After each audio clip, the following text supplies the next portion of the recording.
So I've had the Sony A7 III for almost 7 months, so I feel like it's about time to give you my review, or at least my impressions on whether or not it's still worth a purchase at this point.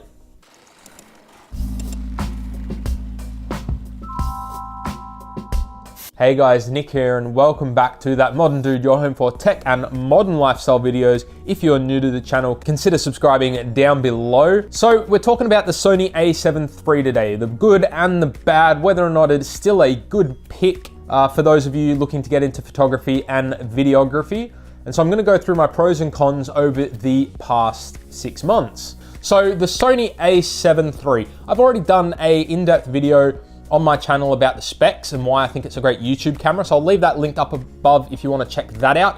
This video is solely about my experiences 6 months after owning the camera and whether or not I would recommend that to buyers looking at cameras at the moment. I've tried a few cameras in the past. So I've used the Panasonic G85, the Canon 77D as well. And then I came to the Sony A7 III. So I was still trying to find where I wanted to land in the camera market, which one I thought would be great for me. And this camera came along, it looked like great bang for the buck, and so I picked it up nice and quick. I do not regret the purchase one bit. There are a few things here and there that bother me, some more than others. Overarchingly, this has been an absolute beast of a camera. I've taken it out on multiple day shoots in the city, filmed lots and lots of YouTube videos with it, and really, if you're in the market for a camera, there is nothing quite like it at the moment. So when I picked this camera up, it was very hard to get. It's still very hard to get. It's still sold out quite a lot. And so when I picked it up, I actually imported it from Japan. So my model is actually in Japanese. Thankfully, it's pretty easy to understand. There are a lot of guides on the net to get through that. But that was, you know, I was desperate to get my hands on the camera at the time I did. So that was one of the unfortunate sort of steps I had to take. But it hasn't impacted my use at all, but you know, a little interesting story there nonetheless. We're gonna start with the cons because there are less cons than pros in my opinion, but we're gonna go through them anyway. And the biggest con to the Sony A7 III is the lack of an articulating screen. Every time I film with this camera, I hate the fact that it doesn't have an articulating screen. Now, the screen does tilt, and it is great if you are taking photos or videos at low angles or high angles, but if you film yourself, it really, really sucks. Yes, there are other options. You can go out and get a separate monitor, or you can use the Sony Play Memories app on your phone or tablet, which will let you be able to, you know, at least look at yourself. But that's sort of an extra hassle that I don't really want to always take. And so I've resulted to having to sort of film myself multiple times to make sure my exposure and composition is correct. And yeah, I've figured out how to do that over time, and I've sort of got it down pat to a kind of art form, and that's fine. But even now, shooting this video, I wish I had an articulating screen so I could see myself. All right, con number 2, and that is sort of the size of the camera. Yes, mirrorless systems should be light and compact. That's sort of one of the selling points. I just wish that the Sony A7 III and I guess all the A7 series were a little bit longer. I find that when I'm gripping the camera, I can get 3 fingers around the grip quite comfortably, but the pinky struggles. So it kind of makes me want to get a battery grip, but then the battery grip makes it a lot longer. And there are other options out there to give you that sort of grip, but they're not very elegant solutions. And so it's a small con, but it's something nonetheless. I know some of the other mirrorless systems coming out at the moment, like the Nikon and the Canon, seem to have a bigger grip, and that is just something you need when you've got a camera. You want to be able to have a great grip on the body. And the last con, like I said, there's not that many, is the fact that native Sony lenses are very, very expensive for anything faster than an f4. And that is because unlike Canon, they haven't been building lenses for as long. So that is just something you're gonna have to live with. But luckily, this year, Tamron released the 28-75, which is what I'm filming on now, which is a really nice, affordable, fast, mid-range zoom lens. And hopefully you're gonna release other lenses in the future. So, you know, that problem is starting to sort of go away. But if you want to get native Sony lenses, like the G Masters, they are very expensive, quite often as expensive as this camera body itself. So just something to keep in mind before jumping into the Sony ecosystem. But really, in terms of what I've used this camera for, those are the only issues I've had with it. So let's go on to the pros, because there are a lot. And in no particular order, I want to start with the autofocus. The autofocus on the A7 III is absolutely incredible and is probably the main reason why filming myself without a flippy screen is bearable, because I know that the autofocus, hopefully that worked.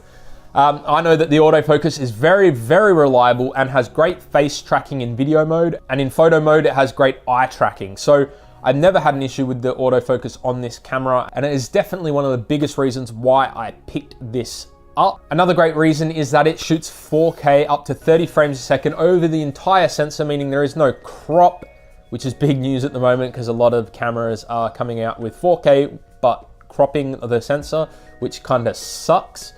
And you're also able to film at 120 frames per second at 1080, which gives you some really nice slow motion, and the quality of that 120 frames per second is actually really, really good. In terms of what you're able to shoot with this camera, it is really well equipped to, satisfy all your filming needs. It also has dual SD card slots, which is a really, really handy feature to have. I actually find I don't often use the second SD card in terms of filling up the first one with a lot of footage, but I have found it really helpful if I've, say, forgotten to put my first SD card in the slot or whatever. It's just nice to have that. It's just nice to know that you've got that there, right? It's really good to have that peace of mind, whether or not you're recording a backup at the same time, or if you just want that extra bit of storage so you can film longer. It's just not a must-have feature, but it's so nice to have, and peace of mind is just, it's great to have. Another great feature about the Sony A7 III is the battery life. This thing is absolutely insane. I've done a few videos on this in the past about how long it lasts. I find that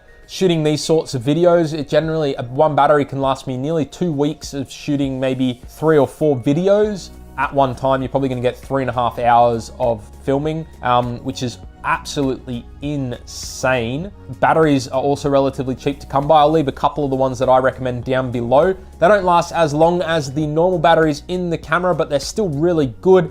And for under $100, you can get a charger and 2 extra batteries, which is really great value. Last pros I want to talk about is the amount of customization that the Sony A7 III has available. There are heaps of custom buttons on this camera. You can customize it to your heart's content, so it is the ultimate machine for you. And this is the main reason why having a Japanese model camera isn't so much of a problem, because I don't have to dig through the settings. I mean, I did at the start, but once I've set up all my custom buttons, no longer do I have to go into the menus, because I can just press all of them. And if I want to switch to manual mode, I have that assigned to a custom button. If I want to switch to APS-C Super 35 mode, I have that assigned to a custom button. And you can sort of see where I'm going there. So once you've sat down and you go through for a full day, all the menus, and you set it up the way you want it, you never have to go into the menu system. So you can set this camera up to really just be the ultimate machine for you, whether it's for photography or videography. So after 6 months of owning the Sony A7 III, I would still highly recommend this camera to anyone looking to getting into photography or videography or YouTube.